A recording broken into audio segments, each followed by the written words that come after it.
الحمدللہ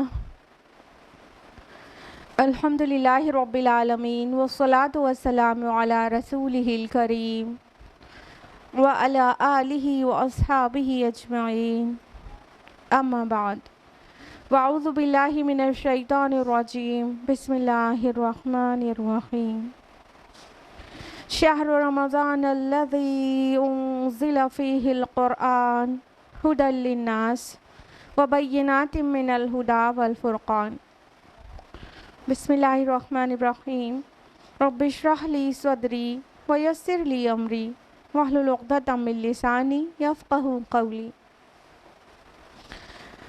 میرے عزیز سامعات، درس قرآن مجید میں آپ سب کا تہہ دل سے خیر مقدم ہے۔ السلام علیکم ورحمۃ اللہ وبرکاتہ۔ کیسے آپ سبھی لوگ؟ الحمدللہ، اللہ تعالیٰ آپ کو اچھا رکھے، خوشحال رکھے، صراط مستقیم پر رکھے، آپ پر اپنا ابر کرم برسائے اور آسانیاں دے اور ایمان اور اعمال صالحات میں اضافہ کرے، آمین آمین۔ جزاک اللہ خیر۔ درس قرآن میں کون سی سورہ چل رہی ہے؟ سورہ حج۔ لاسٹ ویک کی آیت تک ہم لوگوں نے تفصیل سے جانا تھا، آیت نمبر 6 تک۔ لاسٹ ویک 2 ہی آیت ہوئی تھی، آیت نمبر 5 اور 6۔ تو آج انشاءاللہ ہم لوگ تفصیل سے جانیں گے آیت number 7 onwards, but before that brief revision. تو آیت نمبر 5 میں اللہ تعالیٰ نے بہت تفصیل کے ساتھ آخرت کے دلائل دیے تھے کہ ان لوگوں کو اس بات پر شک ہوتا ہے، بعث بعد الموت پر شک ہوتا ہے، تو کیا تم دیکھتے نہیں ہو کہ تمہاری خود کی تخلیق کیسے ہوئی ہے؟ پہلے تم کچھ بھی نہیں تھے، پھر تمہارے والدین کے جسم میں نطفے کی شکل میں اس کی بگننگ ہوئی، پھر اس کے بعد نطفے سے علقہ بنا مدرس بوم میں، اور علقہ سے مضغہ بنا جو تخلیق شدہ بھی تھا، بغیر تخلیق والا بھی تھا، پھر اس کے بعد اللہ تعالیٰ نے تم کو انسان جیسا نکال کر باہر لا دیا۔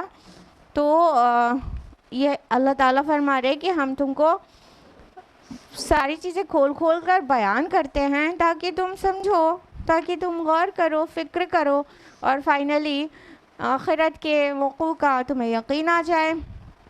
اور اللہ تعالیٰ فرماتے ہیں کہ جو کچھ رحم میں ہے اللہ تعالیٰ اسے جب تک چاہتے ہیں ٹھہرائے رکھتے ہیں، اور پھر بچے کی شکل میں جب وہ آتا ہے تو پھر بڑا ہونے میں بھی کسی کا کوئی ایسا پیٹرن نہیں ہے جو فکسڈ ہو، کوئی مدرس ووم میں ہی فوت ہو جاتا ہے، اور کوئی پیدا ہونے کے بعد بچہ ہی رہتا ہے، فوت ہو جاتا ہے، کوئی تھوڑا زیادہ عمر کو، لیکن کوئی بالکل بڑھاپے کی ایج کو پہنچ جاتا ہے۔ کہاں تک پہنچ جاتا ہے؟ ارذل العمر کی طرف۔ وَمِنْكُمْ مَنْ يُرَدُّ إِلَىٰ أَرْذَلِ الْعُمُرِ، مطلب ایک دم نکمی عمر کو کہ اس زیادہ والی عمر کا نقصان کیا ہے، لِكَيْ لَا يَعْلَمَ مِن بَعْدِ عِلْمٍ شَيْئًا، کہ جاننے کے بعد پھر کچھ نہ جانے۔ اتنا علم، علوم اور فنون کو حاصل کرنے کے بعد پھر وہ سب کھو جاتا ہے۔ سم ٹائمز کسی بوڑھے لوگوں کو ڈیمنشیا تک ہو جاتا ہے، کچھ یاد ہی نہیں رہتا انہیں، اور پھر اللہ تعالیٰ اسی طرح فوت کر دیتا ہے انہیں۔ اور صرف انسانوں کی ہی تخلیق کی مثال نہیں دی گئی، بلکہ نباتات کی بھی مثال دی گئی کہ تم دیکھتے نہیں ہو کہ زمین کس طرح سے ویران پڑی رہتی ہے، پھر اس پر اللہ تعالیٰ بارش برساتے ہیں تو کیسا لہلہا اٹھتی ہے، کیسا اس میں سے بے جان زمین سے کیسی جاندار چیزیں نکل پڑتی ہیں، اور ہر قسم کی تر و تازہ چیزیں اگا کے رکھ دیتی ہیں۔ اب یہ جو مثالیں دی گئیں آیت نمبر 5 میں انسان کی تخلیق کی اور نباتات کی تخلیق کی، یہ جو مثالیں دی گئیں اس سے جو باتیں نکل کر آ رہی ہیں وہ آیت نمبر 6-7 میں بیان ہوئی ہیں۔ تو آیت نمبر 6 میں تھا کہ یہ اس لیے کہ اللہ ہی حق ہے، یعنی یہ جو اللہ تعالیٰ نے یہ مثال دی ہے وہ ان چیزوں کو پروف کرنے کے لیے، ابھی تفصیل سے بھی ہم لوگ جانیں گے، اور یہ کہ وہ مردوں کو زندہ کرتا ہے، اور یہ کہ وہ ہر چیز پر قادر ہے۔ تو آیت نمبر 6 تک یہاں تک ہے. اب ہم لوگ آیت نمبر 7 آنورڈس تفصیل سے جانیں گے، جس کے لیے ہمیں اعادے کی بھی ضرورت پڑے گی پیچھے کی. آیت نمبر 7 ہے اعوذ باللہ من الشیطان الرجیم بسم اللہ الرحمن الرحیم وَأَنَّ السَّاعَةَ آتِيَةٌ لَا رَيْبَ فِيهَا وَأَنَّ اللَّهَ يَبْعَثُ مَن فِي الْقُبُورِ، اور یہ کہ قیامت کی گھڑی آ کر رہے گی اور اس میں کوئی شک نہیں، اور یہ کہ اللہ اٹھائے گا ان کو جو قبروں میں ہیں. یعنی آیت نمبر 5 میں جو دلائل دیے گئے تھے وہ انہی کو ثابت کرنے کے لیے تھے کہ قیامت آنے والی ہے، آ کر رہنے والی ہے. انفیکٹ آتیہ ورڈ آیا ہے جس کا معنی ہوتا ہے کہ مطلب وہ راستے میں ہے، مطلب the day of judgement is on its way. رسول اللہ صلی اللہ علیہ وسلم کی حدیث بھی ہے اس کے متعلق کہ مطلب میرا ارائیول اور ڈے آف ججمنٹ کا ارائیول اس طرح ہے جیسے یہ 2 فنگرز، اتنا قریب ہے. یعنی رسول اللہ صلی اللہ علیہ وسلم کی بعثت ہو گئی تو اب قیامت اب بھی اتنے قریب ہے، تو اتنے نیئر ہے کہ یہ ایزیوم کر سکتے ہیں کہ سم تھنگ از آن دا وے، اپنی جگہ سے کوئی نکل چکا ہو اور راستے میں ہو اور پہنچنے والا ہو. وہ انداز ہے قیامت کے متعلق بیان کا. آتیۃ لا ریب فیہا، وہ آنے ہی والی، پہنچنے ہی والی ہے، آپ کے دروازے کو کھٹکھٹانے ہی والی ہے. لا ریب فیہ، جس میں کوئی شک شبہ کی گنجائش ہی نہیں ہے. قیامت ہونی شدنی ہے. اور یہ کہ اللہ تعالیٰ لازماً جو قبروں میں ہیں انہیں اٹھا کر نکالے گا، انہیں کھڑا کر دے گا، اور یقیناً اللہ تعالیٰ اس چیز پر قادر ہے. اور اللہ کی قدرت کے متعلق آیت نمبر 5 میں اتنی تفصیل سے بتا دیا گیا کہ وہ اللہ کیا کیا کرتا ہے، تو یہ جو کہا جا رہا ہے وہ کیوں نہیں کر سکتا. ٹھیک ہے، پھر سے اب اس کو ریمائنڈ کرتے ہیں کہ جو آیت نمبر 5 میں انسانی تخلیق کے مختلف مراحل کا بیان ہوا، پھر ویجیٹیشن کے متعلق جب بارش برسنے کے بعد کس طرح سے مردہ زمین سے، سوکھی ہوئی جڑوں سے، کہیں دور دراز سوکھے دفن ہوئے زمین کے اندر بیچ سے کیسا زندگی نکل آتی ہے، یہ جو مثالیں دی گئی ہیں اس سے 5 چیز سمجھانا مقصود ہے، 5 چیز کو کے لیے دلیل دینا مقصود ہے. تو آیت نمبر 6 میں 3 چیز آئی ہے.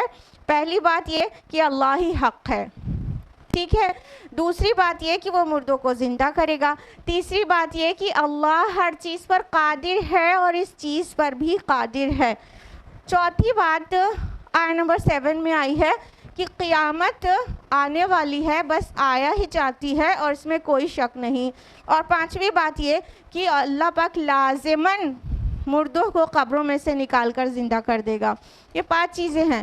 کس طرح سے یہ ان 5 چیزوں کو سمجھانے کے لیے آیت نمبر 5 میں دلیل دی گئی ہے اس کو سمجھتے ہیں. پہلی بات اللہ تعالیٰ دلیل دینا چاہتا ہے اس مثال سے آیت نمبر 5 میں جو ہے وہ یہ کہ اللہ ہی حق ہے. یعنی تم دیکھو اپنی تخلیق کے مختلف مراحل دیکھو، different stages of your creation, how Allah subhanahu wa ta'ala has created you and fashioned you in a beautiful way. اس پہ غور کرو کہ تم اپنی عمر کو تصور کرو، اس پہ سے 1 سال اور بڑھا لو. لائک کوئی 35 ایئرس کا ہے تو وہ 36 سال پہلے سوچے کہ وہ کیا تھا. 1 سال اس لیے بڑھا رہے کہ 9 منتھس مدرز ووم میں رہتے ہیں تو انسان کہے گا کہ تھا کوئی نہ کوئی وجود تو تھا، ٹھیک ہے. تو وہ مدرز ووم والا ٹائم بھی بڑھا لینے کے بعد ہم کہہ رہے ہیں کہ 35 سال کا انسان سوچے 36 سال پہلے اس کا کیا وجود تھا. وہ کچھ بھی ایگزسٹ کرتا تھا دنیا میں؟ نہیں کرتا تھا. تو اللہ تعالیٰ نے کس طرح تمہاری تخلیق کی، تم کو کریٹ کیا، کس طرح. تمہارے والدین کھا رہے ہیں ساگ سبزی اور گوشت اور پھل، ہاں. ماں کے